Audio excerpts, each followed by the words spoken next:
Well, that was quick. All right. Hello everyone. Creatives, community, kind folks out there. Hello. Welcome to the channel. Uh Also classmates and collegiates over at Fantasy Grounds College as well. On the Discord. So thank you very much for joining us. Today is World Building Wednesday. It is the third day that we will be discussing reskinning, repurposing, renaming, retooling. Add re in front of any particular words that you would like thereof, and using that tool in our toolkit for running games in tabletop RPGs and kind of breaking down the methods and procedures we use to reskin things in our tabletop games. Now, we are live on YouTube. We are also audio, at least, live in the Fantasy Grounds Discord. So if you prefer to just listen in live with the audio and participate in the chat, you can use that. Pop any comments you want into the YouTube chat or the Discord chat as well over at Fantasy Grounds. If you can't find us, just go over to the left, slide down to the basement. We're down there in the boiler room, sharing all of our thoughts and such. So, and as well, please, if you want to catch up on some older episodes, every episode will be uploaded to SoundCloud. These shows will are and eventually will be a podcast. So there's well over a year's worth of episodes, over 350 and going strong. So Monday through Friday, absolutely.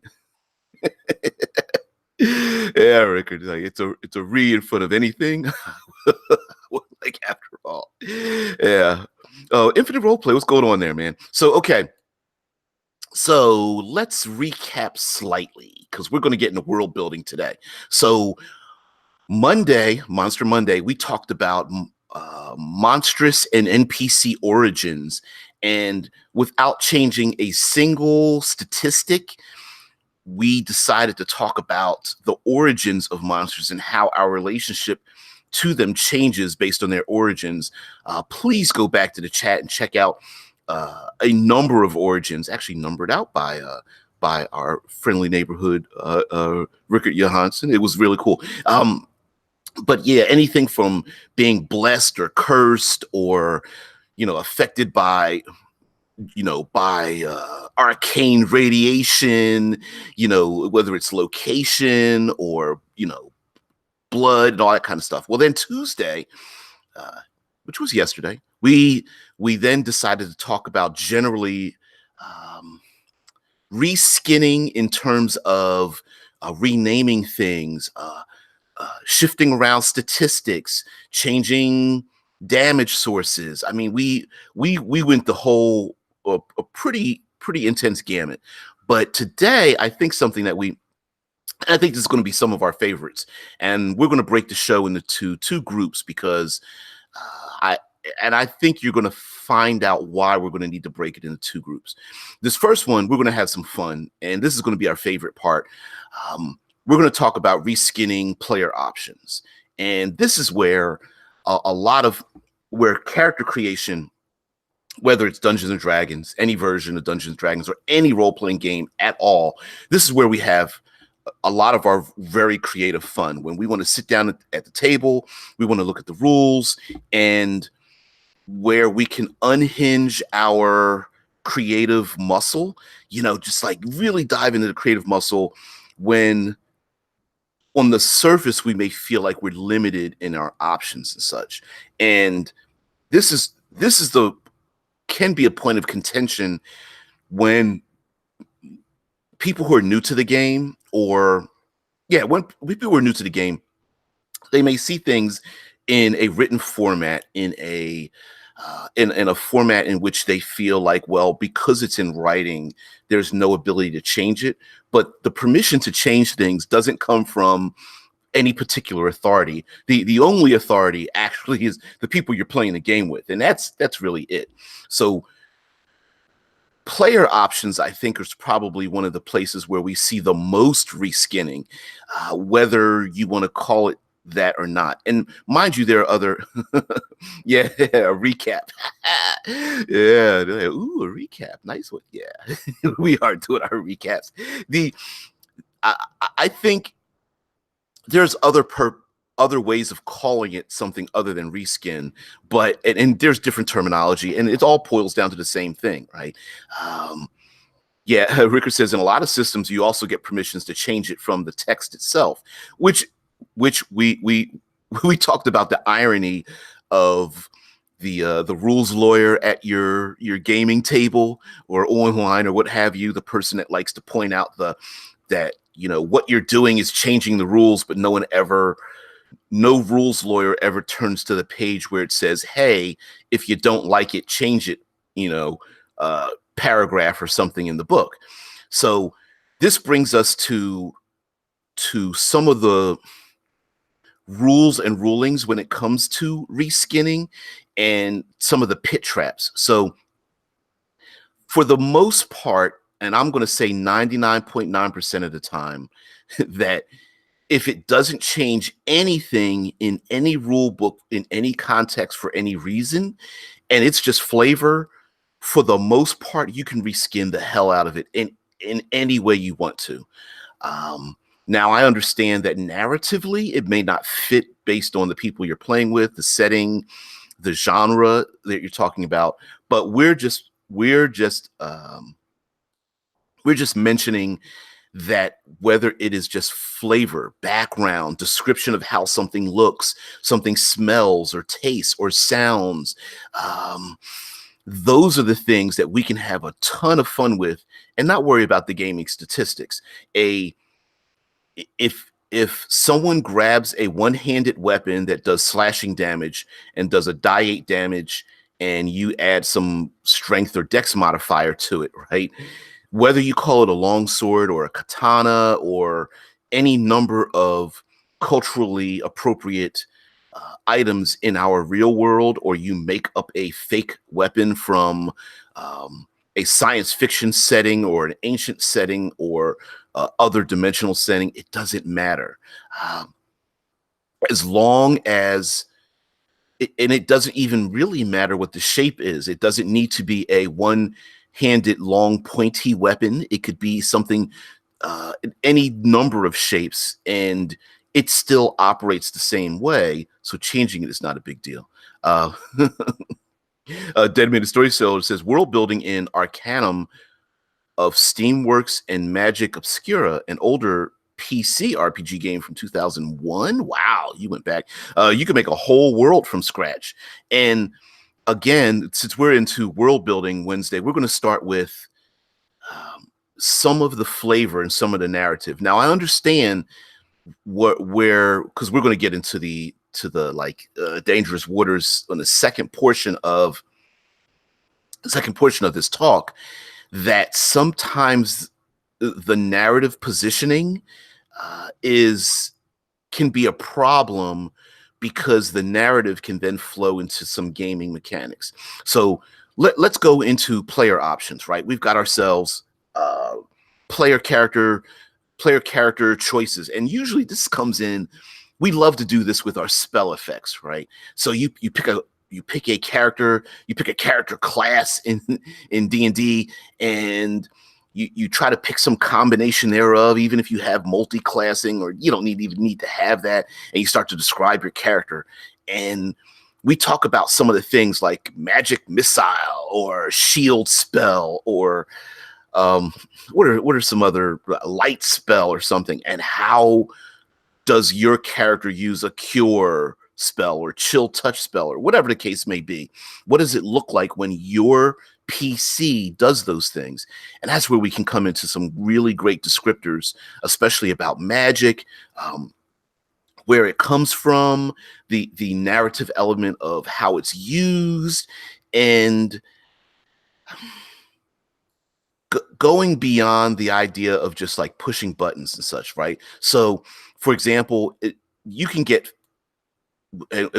we kind of talked about this off audio and off camera, but if you the the most classic spell in Dungeons and Dragons is magic missile. But how does it look for your character? Are they, like I mentioned previously off audio, are they dark daggers? Are they silver orbs? Are you mixing this with your elemental character and summoning rocks and having them fly through the air? Um, are they, purple eldritch energies that fly around corners? Are they the skulls of the slain, and they're, open skulls that are mist covered and flying towards their enemies or something? Um, it's magic missile unerringly hits. So are they things that curve around corners? Do they fly through solid objects? Do they spin through the air like some anime, smart missiles or something like that? Looking like leaving braided smoke contrails or something. There's so many ways to do it. Are they butterflies? Are they raven-like birds that come out of your dark cloak or something? Does it even originate out of your hands? Maybe there's a golden orb that floats over your shoulder, and that happens to be the so-called location of where your magic comes from. And in this orb there's an ever-seeing eye, and that's how you describe it doesn't matter if you're not changing the rules at all. And that's where you can have 2, 3, 8, 16 different spellcasters, all of them using their abilities in a unique way. And so that's where I think the beginning stages of player character creation, where we describe the things we have. For example, I remember there was a very short-lived thread this is many years ago, and someone was like, hey, I want a kukri. It's a curved a curved short swordish dagger like weapon in our real world, and the bladed edge of it is the inner portion of the curve of a concave, and there's a weighted portion to it. You can someone can find a picture and post it up in the Discord. But someone was asking about a kukri, like, well, how do I make a kukri in Dungeons and Dragons? And everyone was like, you just erase one word and write in the word kukri for your character. Like, it's not you don't need special gaming statistics. And I understand that especially beginning players would like to presume that thank you very much, Dead Man. Kukri. And boom, just click on it. You'll get your Wikipedia image of it, as well as the history of that weapon and its cultural significance. But again, sometimes I think we'd like to think that we want to assign special statistics to things because it happens to be out of our cultural experience, when 99% of the time, especially when it comes to weapons and armor, it's just a reskin of what it is in the game. Most games, well, especially Dungeons and Dragons, is not a simulationist game. It's very, very broad. It's very, very descriptive. And just changing the words, I mean, if you wanted to go Bronze Age, you can have breastplates and such, and just rename some of your armor options. When it comes to shields, there's no specific statistics for a shield made out of planks of wood versus a bronze shield versus a hide shield, except for the descriptive nature of it. Now, again, some would say, well, a hide shield would just catch on fire if someone spilled grease on it or something like that. And I would say, yeah, you're right. In the real world, sure. But that doesn't exist in Dungeons and Dragons. Just as someone swinging a longsword or a katana or a kukri or any number of bladed weapons doesn't cut someone's arm off, right? Those people get cut and slashed and pierced with arrows all the time in Dungeons and Dragons, or at least if that is your descriptive nature of it, and there's no lingering effects. both immediately or afterwards. These are all narrative descriptions. And so you don't have to go into when it comes to weapons and armor. I mean, for your own sanity, I'm sure your own historical context, you can put as much detail as you would like. But as far as the game is concerned, and as far as us using rules for reskinning, there's no need to do all that. So let's get into some character options. So we have character classes, and your barbarian and bard and paladin and such. And I pose to you that while there are many people who are out there who are doing very good work trying to create new character classes and character class options, my contention is no matter how creative you can get, they already exist with what's available. And again, this can be a very difficult way to divorce the words you have in front of you on a printed page and separating that from the narrative element.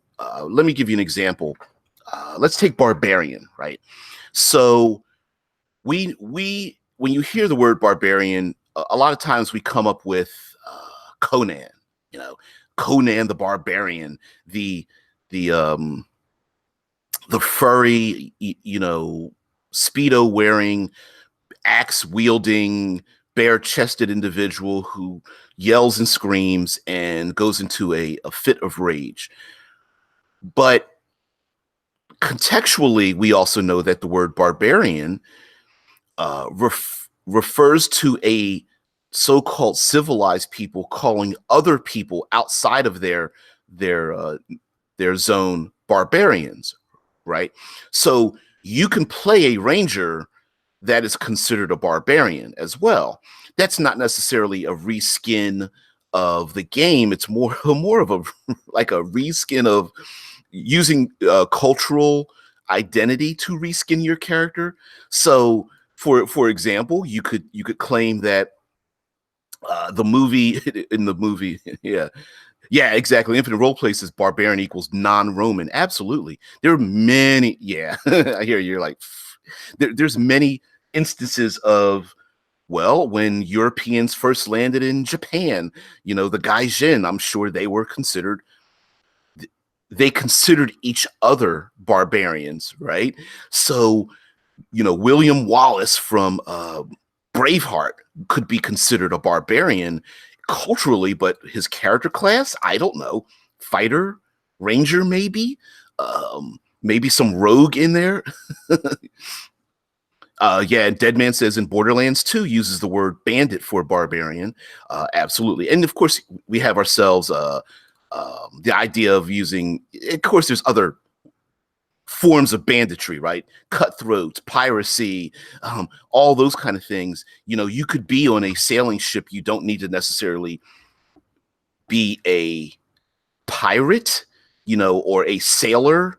Although maybe you want to pick sailor as your background, but you could also insert arcane knight or something like that. You could insert any other character class.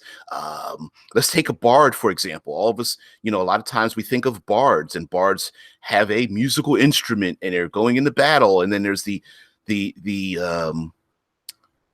there's this weird dissonance where we often, one of the first things we think of is, why would someone go into a dark cave to fight evil with a lute or lyre or a flute or a pair of drums, a set of drums, or a xylophone or something on their back, a harp on their back, going to fight evil?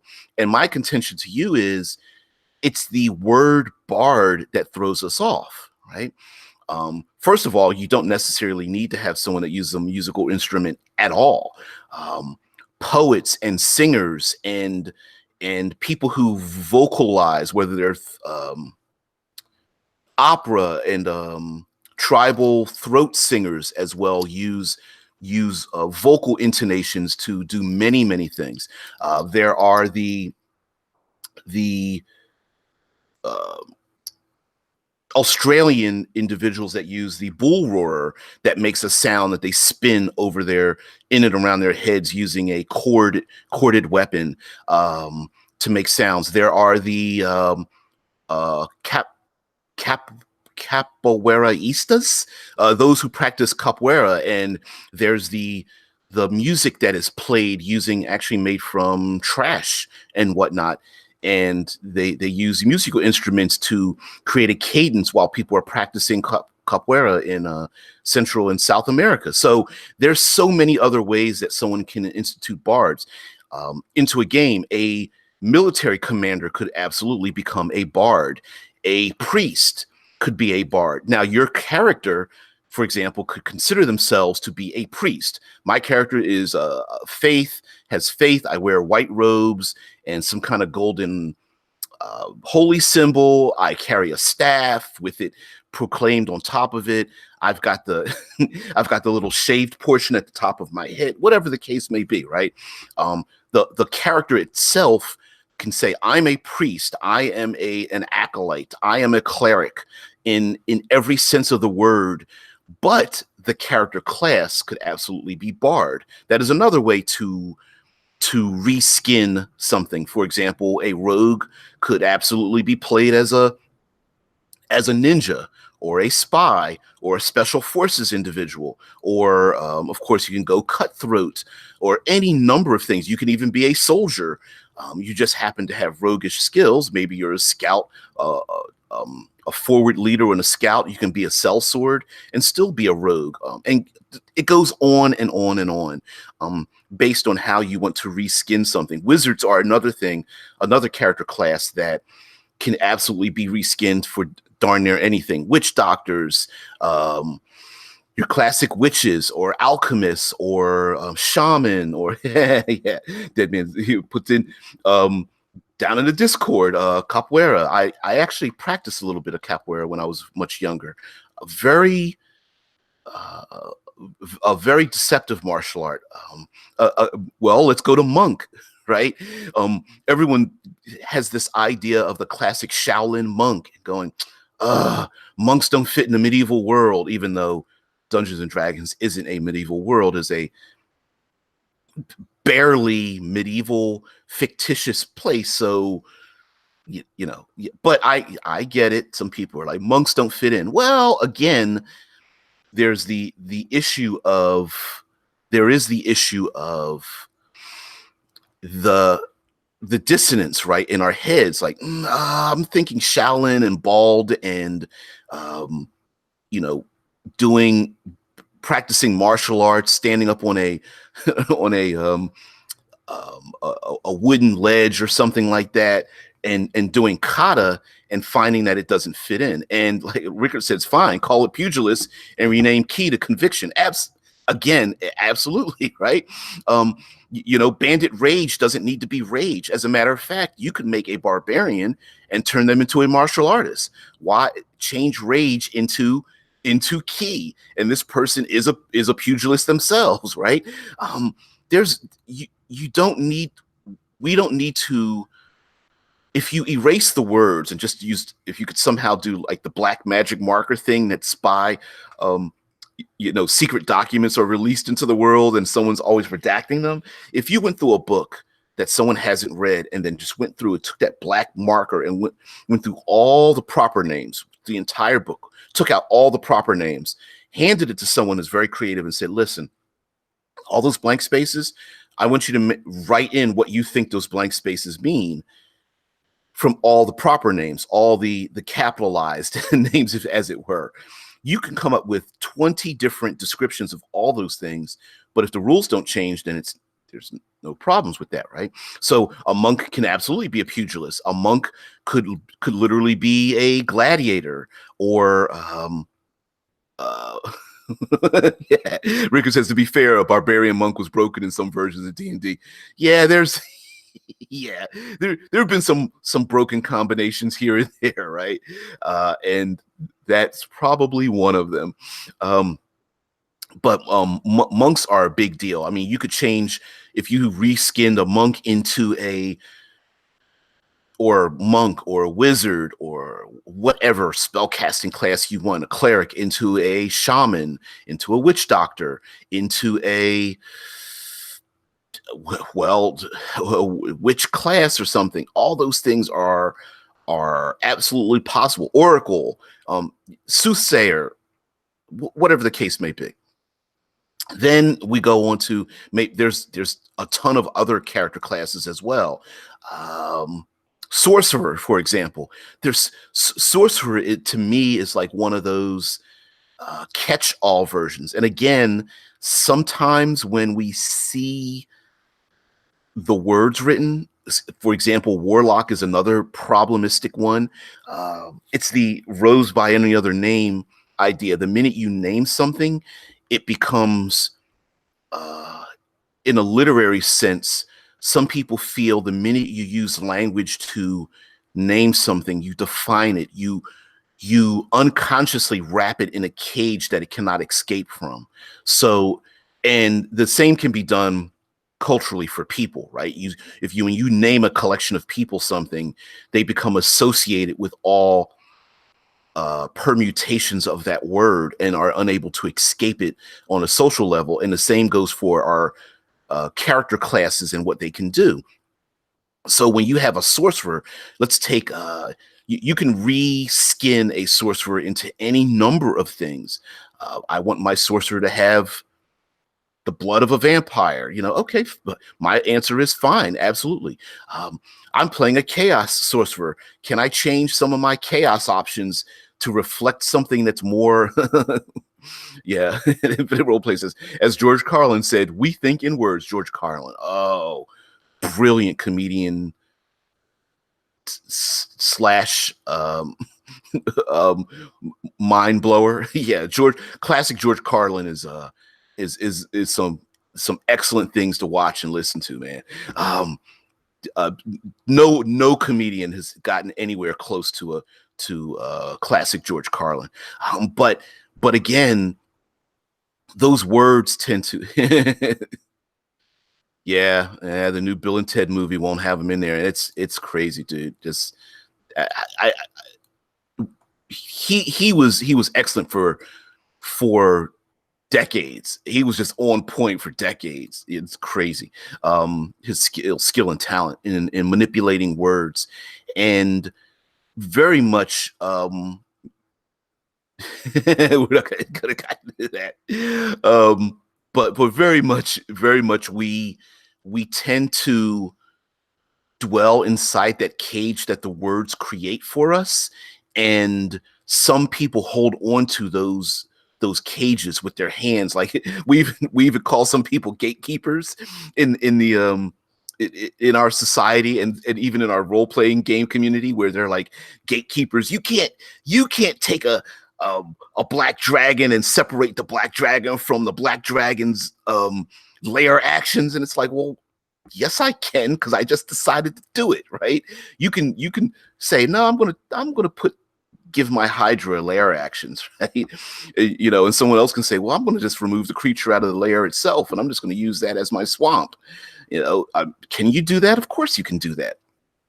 But let's get into, since we got to the halfway mark, let's get into some of the problems, some of the deeper, darker issues, especially when we world build, as we slip away from the character options and classes, and we get into some of our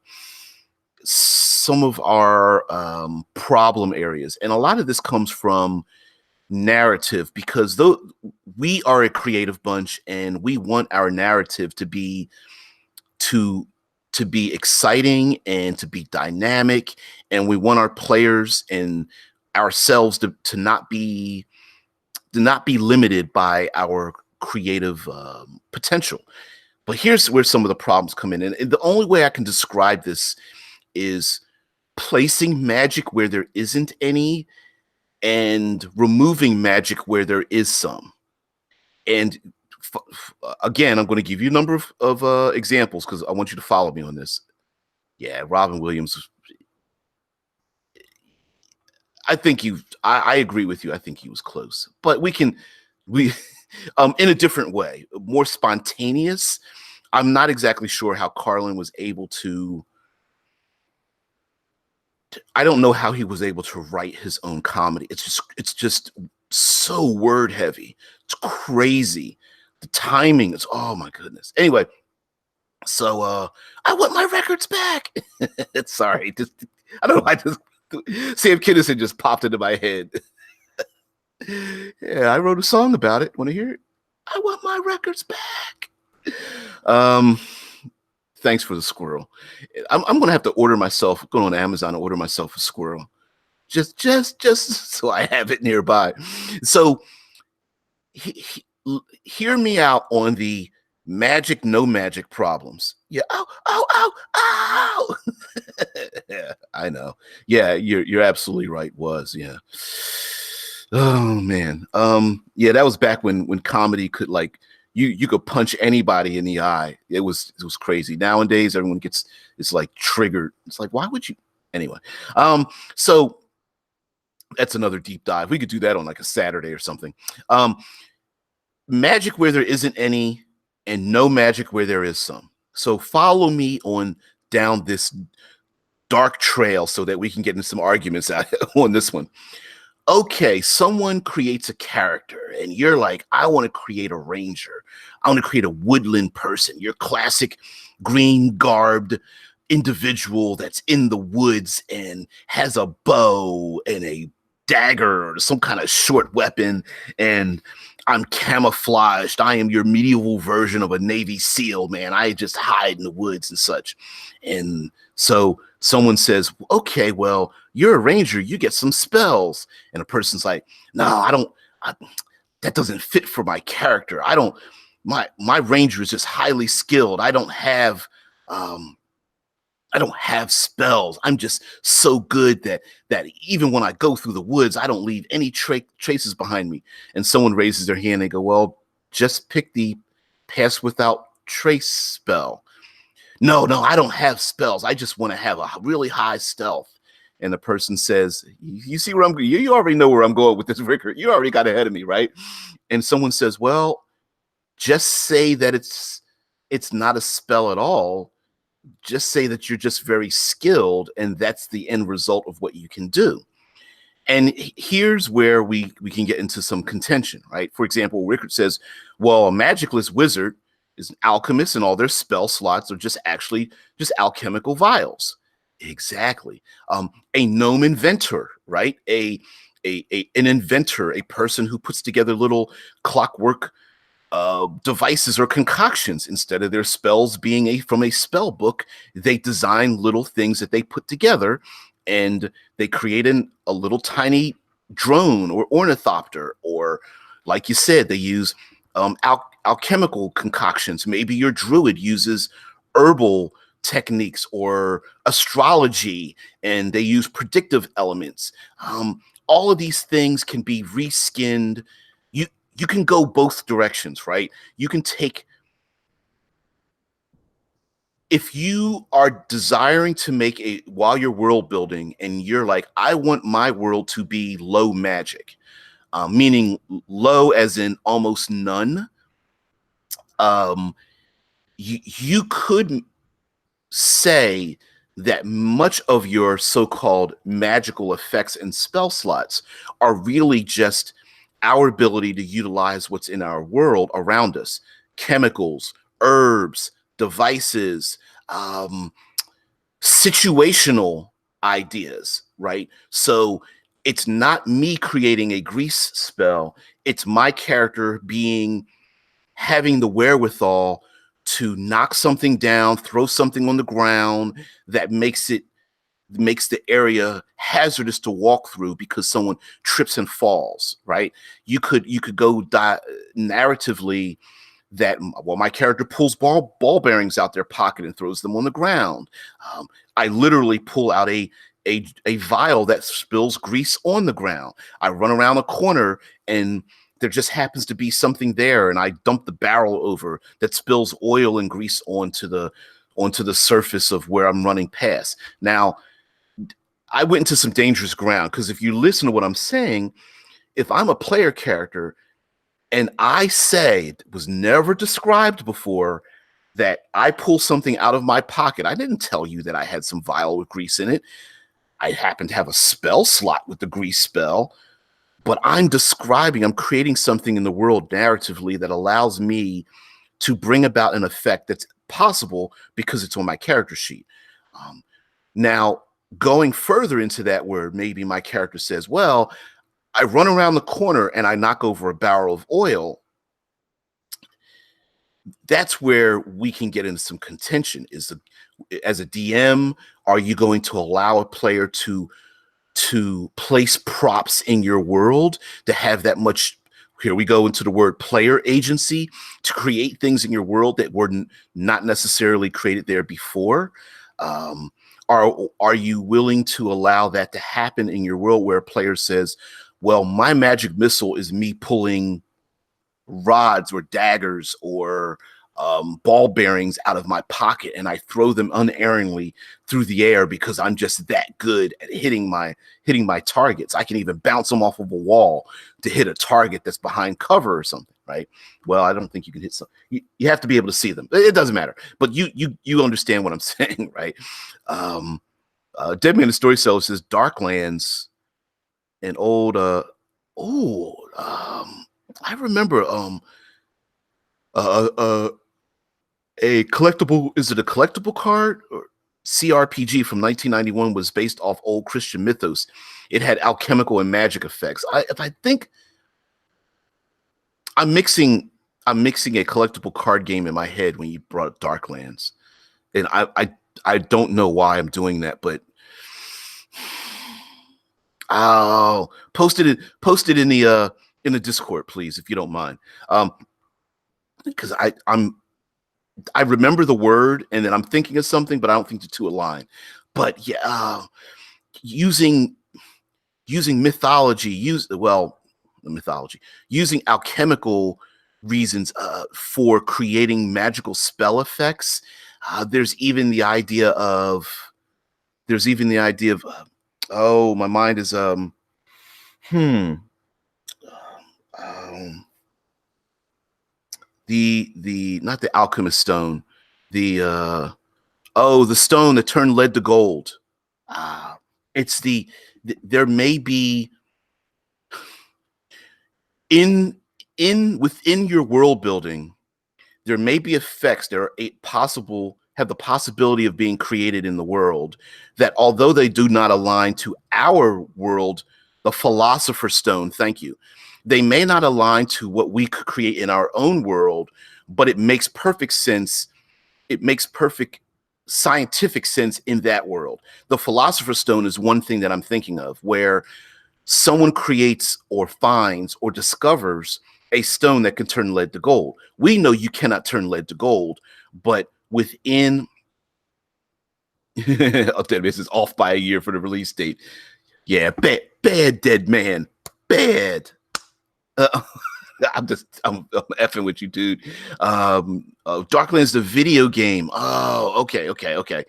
Thank you very much. I'll go down a rabbit hole. I clicked that, but wanted you to put that because I want to take a look at that. But there may be perfectly reasonable scientific reasons within the context of your own world that have nothing to do with magic, but it just happens to exist. If you collect the dark sands of the Kaladesh dunes and spill it into the pristine waters of the Vale, once you spill it into that water, it sets fire to the surface of the ponds of water, right? You can actually set water on fire. Well, yes, we have real chemical effects that do that, but maybe in your world they call it the black sands or something, or whatever the case may be. Hey, when you mix this liquid with this solid, it turns to ice. Now, and that may just be a normal thing that people are able to do. There's also the idea that removing magic from where there should be some. For example, you can make a magicless ranger. All their spell effects are just being very highly skilled. There you can make a magicless paladin, right? My smite isn't my sword glowing with divine energy. It's just that I'm pissed off at evil and I'm going to go kill it. Now you can have some, there are some issues, but narratively you can still go with things like my character heals some hit points, or I lay on hands, or something of that nature. Now, on one hand, someone can say, well, wow, a cleric healing someone, isn't that, doesn't that automatically mean that you're stitching together their wounds, and your eyes are glowing, and your body, your hands glow as you place your hands over their temples and their body heals? Well, maybe not. Maybe descriptively, it's the I got a arrow stuck in my shoulder, and just my dogged determination, I break the arrow off in, break the arrowhead off, or the shaft of the arrow, and I continue fighting. How many times have we seen that in a television show or a movie where someone's beat to hell? Now, I hear you. I hear you out there. You know, I hear you, Rickard. I hear you going, I God, I can't stand that. Which is perfectly fine, right? The my belly is split open, and I've been hit with 15 arrows in the back, and I keep on fighting, you know. But follow me on this. If everyone, we got our session 0, we got our people playing, if everyone is willing to accept the ridiculousness of some injuries, go with it. Now, there's also the idea of damage and all those kind of things just being near misses. Endurance. My rogue lost 17 hit points because that axe with the ogre with the giant axe nearly cut my head off, right? I lost 17 hit points because I could have almost been killed by that thing. Any more close hits like that, and I'll probably be dead. That's also a descriptor. We can go with, let's start to flow into including magic where there isn't any, right? So how does a player character heal? Well, maybe a monk heals through meditation. Maybe the barbarian doesn't quite heal. They just get angry about it. Just like, oh, this hurt. Just take the dagger and stick it in the flame and just put it over my wound, and I'll be good with that, right? How many times have we seen in our favorite intellectual properties where a hero gets tortured? They get electrocuted, they get beat up, they get shot through the hand. So someone, the bad guy, takes a hammer and breaks their hand. Yeah. Ricker says, don't call it wounds, call it morale. I hear you, but I'm with you, right? We can take every character class and give them 50 hit points. Maybe the barbarian is tough. Maybe they really are. Like, my character just survives by doggedness, right? That sword blade really didn't pierce me, but it cut a big bloody, thin line of blood on my chest, and I taste my own blood like Bruce Lee, and I keep on fighting. Whereas the rogue is like, I'm just quick, but these near misses are going to kill me one day if I'm not careful. The cleric might be, it's faith that's protected me. The only reason I've been able to stand out in a field of arrows is because, the arrows have just missed, air quotes, missed me because of my faith to my, my gods or something. Where did they also suffer 17 hit points of damage? Sure. But and Rickard says, if you call it morale, anyone could be a healer. That's where I'm going with it, right?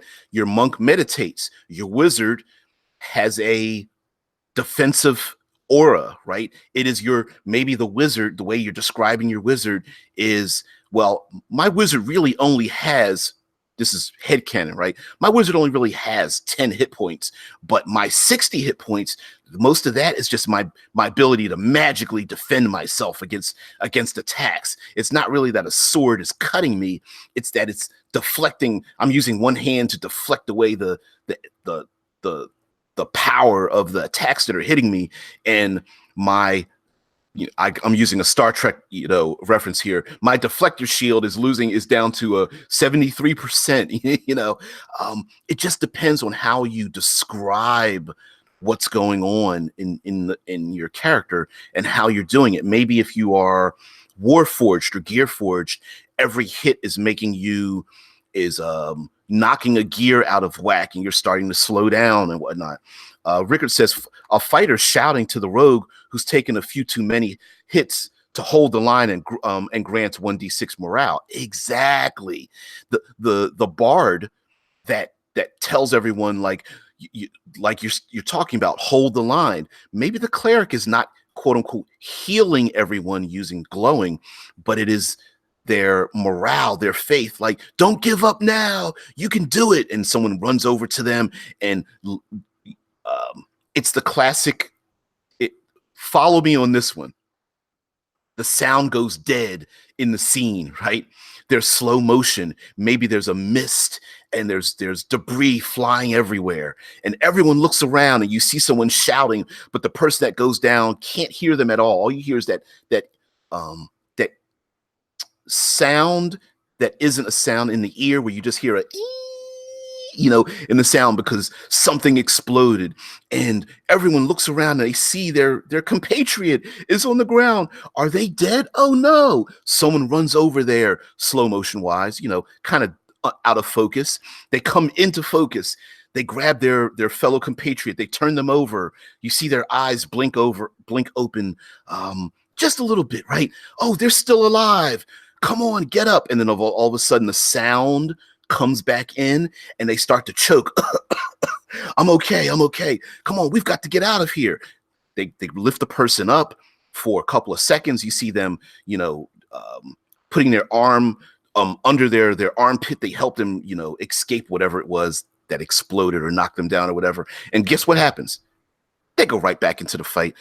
Dead Man the Storyteller says it's the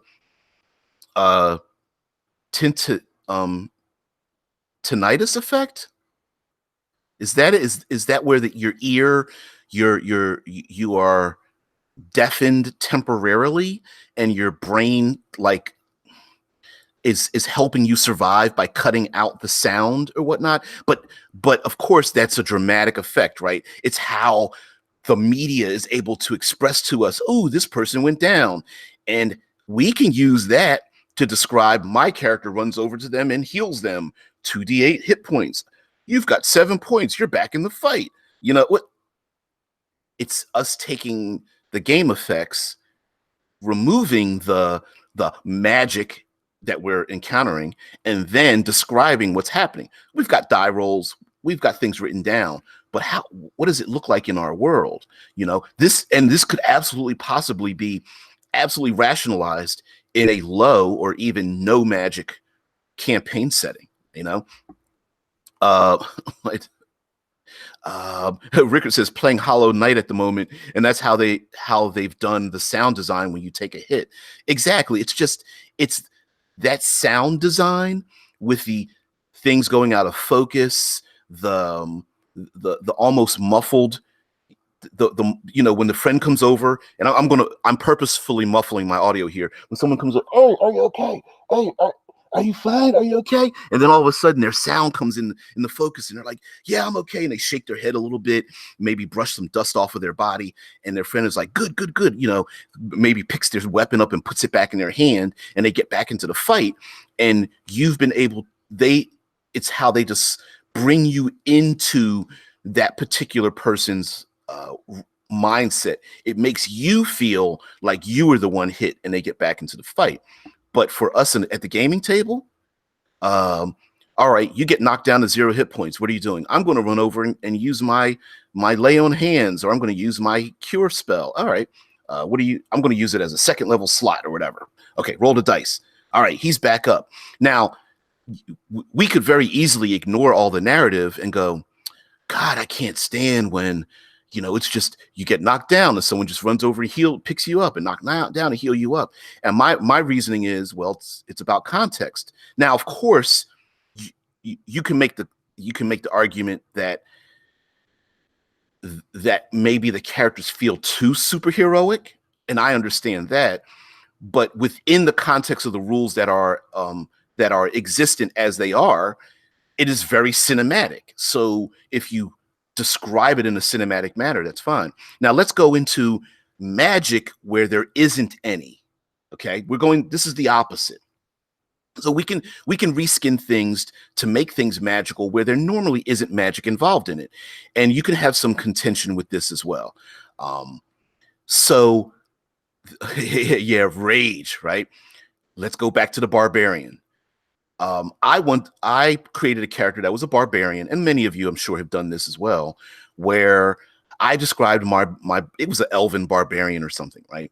And I described the elven barbarian as being cat-like, and so when he went into rage, he'd get like little fangs and like a little bit of tuft fur, and had increased speed. And when he had the increased speed, he did the running on all fours thing.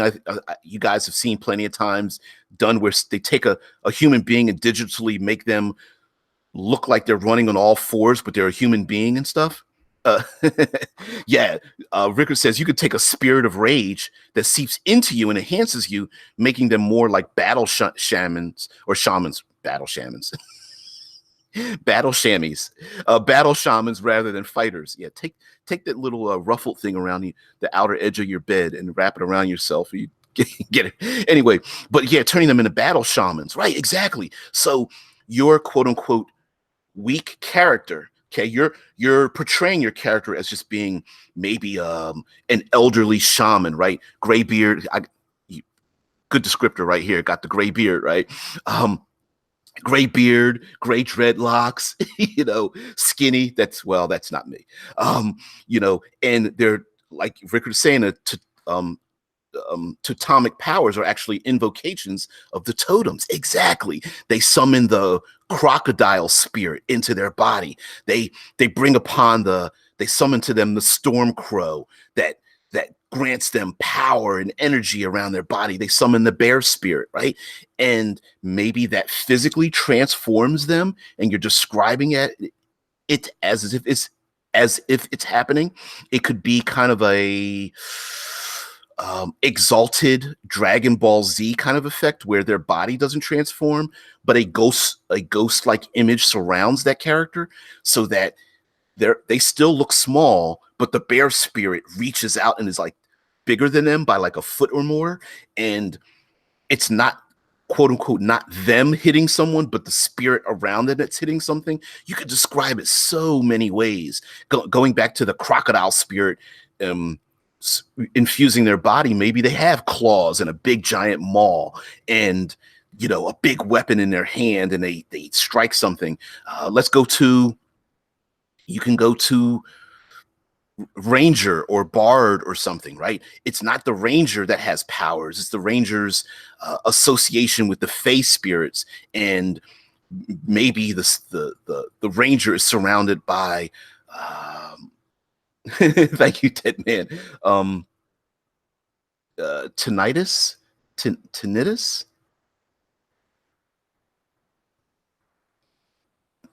tinnitus.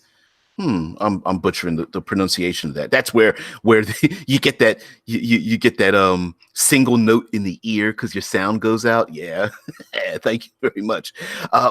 But you can go towards. Okay, let's go for fighter. Let's take fighter. Fighter, pretty basic character class, right? Let's add some magic. Yeah, got it the first time. Thank you very much. If nothing else, I'm pretty consistent about some mispronunciation, so you'll always get that from me. But let's go to a classic fighter. Yeah, he sure is the MVP. Yeah. So a fighter class, I practice with my sword, I wear armor, I fight things. Why not have a fighter could be like a young kid who was supposed to go into wizard school. He was always a weakling, and his older brother was the one that could fight and always defended him. But his brother died in battle, and they were never able to reunite until one day the brother comes to him in a dream, or the younger brother it's like, I wish I could meet him again or something. I always wanted to be like him. And suddenly the older brother comes to him in a dream and it's like, I will always protect you. And so now the scrawny little kid becomes this fighter. Maybe this person never learned to fight at all, but it is through being infused again, like the shamanistic ability, where maybe an ancestor gives them the skill to fight. Maybe an ancestor infuses their body. There could be uh, maybe there are like a Valkyrie type thing where they go to another realm and learn these are bring with them these combat abilities to this world, and that's how they've been able to fight. Rickard says a battle master fighter uses the latent arcane energies of the world to enhance their attacks. Again, of course, why not use those things? Um, a rogue, it could be the exact same way, right?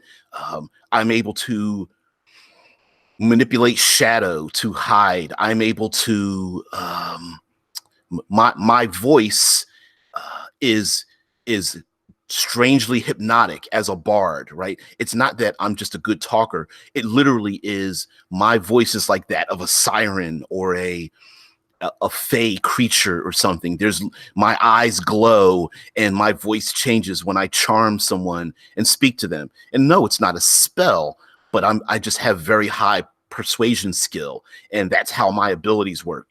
It's putting magic where there isn't any. The ranger, go back to the ranger. How do you pass without trace? Well, I literally, the plants and the foliage literally bends around me as I run through the jungles or something. When my climbing ability isn't just me being able to climb, I'm able to form, my hands meld into the stone. I'm a dwarf, and I'm literally, my hands and feet literally turn to stone, and every time I grasp onto another stone outcropping, my hand merges with it, almost like the roots of a tree, and it merges into the stone, and that's how I'm able to climb. Or my I have a relationship with animals, and when I climb, my feet turn into like those of a marsupial or something, and I literally grow thumbs on my feet, and I'm able to hang from things upside down, and that's how I'm able to climb. Or maybe, what's the character? Vixen, the DC character Vixen. She has the little amulet that allows her to summon the she doesn't physically change, but she summons the spirit of an animal, and then she gains those physical attributes of that particular animal, allowing her to, I'm going to take the capabilities of a shark, and then she jumps into the water and is able to swim and fight someone. I'm going to take the capabilities of an elephant, and she can like charge into someone and stomp them, and it has super strength and stuff, right? Rickard says rogue manipulates fate. Sneak attack is actually a manipulation of the circumstances that hit vital organs. Uncanny dodge could be they foretell where the attack comes from and reacts to the vision of the attack. Again, perfect, right? You could literally play a rogue who's an oracle, and you consider yourself to be an oracle. And of course, you don't have to have the robes and be book smart or something, but you lend your fate to, you look in the stars, and you the gods of fate control your actions. Infinite role places, brave star, strength of a bear. Exactly. You can add magic where there isn't any. That's a great way to reskin a character, and by using brave star, I remember that. And using all those techniques, we can uh, very, very easily come upon the idea that we can create just about anything we want. Even going to, even going so far as to go to like warlocks and things like that, that they don't have to have a magical origin, or can be extremely magical. But anyway, we've come to the hour mark. Um, but as always, I have to say goodbye, babe. She didn't hear me. She's about to step out of here. So guys, thank you very much for joining me. We will have I will probably try to have a number of guest guest hosts, guest speakers on with me, maybe do some interviews and things like that as well. So guys, thank you very much for joining me. Tomorrow is Third Pillar Thursday. You know that's my favorite, as your self-appointed third pillarist. So we're going to have some fun with that. Guys, everyone, thank you very much for joining me. Have a great one now.